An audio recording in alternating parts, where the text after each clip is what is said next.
Okay guys, this is the bench grinder introduction and safety video. So what we have here is a bench grinder. I'm at the Jet bench grinder, doesn't matter the brand. We have three of them here. Two 8-inch bench grinders, one on this side, one on the other side, and then we've got one right here. This is specifically, this little bitty guy, this one is specifically for the welding 3 students and welding 2 students when they are sharpening their tungsten. So this is not to be used by any welding 1 students at all, unless you're doing some TIG welding because you've worked ahead and you've gotten permission to do TIG welding. Otherwise, that's not being used by anybody else. It doesn't have any of the required guards or safety features on it or set up with it, because for the tungsten, you don't use those extra things. It's used in a different manner. So we're going to focus our attention on this 8-inch grinder because it's the exact same as the other grinder that is available to everybody in here. So these grinders are bolted down to this table. When you use this bench grinder, you must be seated. And I do this only because we're in a shop and there's tons of people around us. This table that we have all of this mounted to is pretty low. It's not a high table. And so I don't want anybody's clothing, welding jacket, hair that maybe they forgot to tie up. I don't want anybody standing over it and that gets wrapped into it and it pulls you towards the machine. This has a lot of power in here. We're not going to test it out to see if it's stronger than you are. So when you're sitting at this machine, in front of you, what you're looking at is a grinder disc on one side. Okay, it's a hard grinder disc for removing metal, just like the grinder disc that we interact with over on the hand grinders. Same idea. This is just thicker. Same potential for it exploding though. So we have to be very gentle with how we interact with this. Also, what we have attached to the other side of this motor is wire brush. So this is good for shining something, getting it ready to weld. So as we learn more about welding, we come to find out that when you have 2 pieces of metal and you're welding them together, if you've removed all of the mill scale and any other dirt or paint, it actually welds a lot better. It's amazing. But it welds better, welds cleaner, stronger, everything's better about the weld when you remove the mill scale, which is kind of an oily substance on the top of the metal, and let alone any paint or anything else that's dirt that's on the metal. So this is used for cleaning. That's what we use that for. So this is what we have. That's the tool that I have in front. I have an on and off switch here, and then I have 2 safety guards. We'll go over those here in a minute. I have 2 tables, okay, and they each adjust individually. And then I've got a bunch of tools in front of me. I'll start going over the tools first. So this is a grinder gauge, so it's just a piece of metal that's the right thickness. We use this gauge to set the thickness, or to set how far away the grinder disc needs to be away from this shield here. So there's actually a shield here, and it's attached to this one, which is also a shield. This stops chunks of metal, or possibly the disc, from coming out and hitting you, and bouncing up and hitting you, or just straight hitting you. So it's a little shield that needs to stay that thickness. You can see that I have it in there. That thickness away from the bench grinder wheel. So this can be loosened and brought closer in to the center as this grinder disc gets used up over time. That's not one that you're going to have to probably change or alter, because it's not going to wear out that quick. We do need to pay attention to that though, and so that's why I'm telling you guys. The next thing that we need to set is the thickness between the bench grinder disc and the table. We don't want it to be so far away that it will suck a piece of metal down into it and jam it up, which then could cause this grinder disc here to get an impact on it and then kind of explode, or the shrapnel coming back at us. So we want this to be that thickness. So I'm going to loosen this, so this is lefty-loosey as you look straight down on it. So lefty-loosey. This comes out and goes closer. I don't want to touch it. I want to put this gauge in between there. And then I tighten that. I don't have to kill it. Please don't try to kill it, you big football players. I got a little bit too tight. There we go. Okay, so I got that, and I'm just pulling on that. I'm not putting my body weight into it, unless you're a small person. Don't put your body weight into it. You're going to break this stuff. It's the same thing on the opposite side. Same gauge to check everything here. Okay, this has a hole in it, so that way it stays with this bench grinder. That bench grinder has its own tools. That bench grinder has its own tools.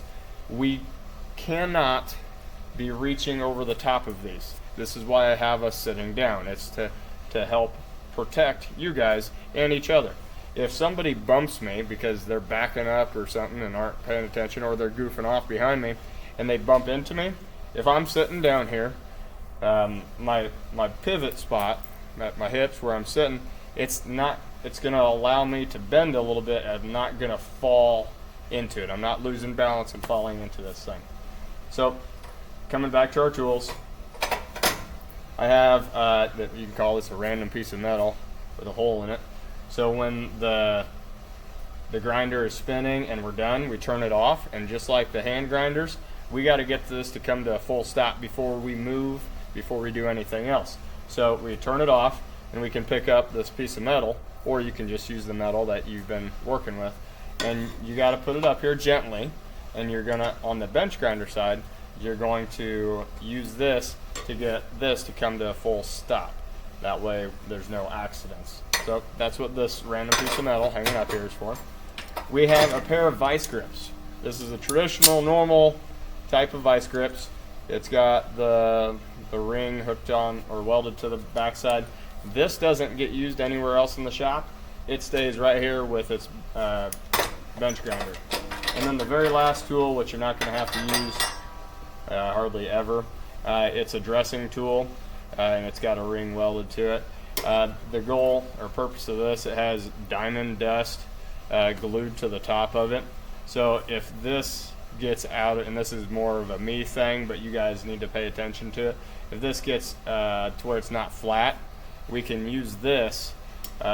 We just hold it down and bring it up to it. And the diamond is harder than the grinder disc, so we're just using something even harder to clean up the hard surface, okay, or the hard object. So metal is able to be grinded on by this stone because the stone is harder than the metal, but we need something to clean up the stone, the grinder disc, so we use diamond to do that. And it's just diamond dust. It's not actual diamond like you put on a ring or something. It is, but it's not. It's useful in a different way, in a very helpful way. So as we go to use this, we want to be aware of what's going on. So we do want the face shield down in front of us. Okay, we're not going to bring our hands any closer to the wheel than what the table is. The table is a platform that we're using, and it's also kind of a safety check for ourselves. Let's say that we want to put a bevel on the edge of this, and I want to go along, and however I'm grinding on this, it just usually works out better if I can put an extra hold down spot. And again, I'll go over how to use the vice grips, because this is one of the most complicated things in the shop, or most frustrating, I should say, not the most complicated. So what you do is, if this thing is too big, it's loose, you're going to tighten it, okay, until it won't go any tighter. Don't force this, okay, that's not what we're going to do. Loosen it once you get it to the right thickness. Then you're going to go a quarter turn. So literally think 1/4 of a full rotation, and then it should hold it tighter. I don't know. I don't like how loose that is. So I'm going to go just a little bit tighter. So not even a quarter turn from that point. and now that's pretty snug. So now I feel secure with that. So now I can come in here, I've got an extra handle, other grip spot, more leverage against the machine if it tries to grab your metal and throw it at you. Now I can use this just as another spot. I can keep my hands away from this thing. I'm keeping the shield down, so that way if this does kind of chunks come off of it and go flying, or grab something, it's just one more form of protection. We have safety glasses on no matter what, anytime any work's going on in the shop. This gives you more protection from getting that little piece of metal or chunks of metal flung at your face. It is possible to get the little sparks, the little things, dust stuck in your eye, and then pretty soon you're going to have a little streak of rust running down the white of your eye or something if you get metal stuck in your eye. That happens. Let's not have it happen to you. So let's take extra precautions when using the grinders. So that's how to use this.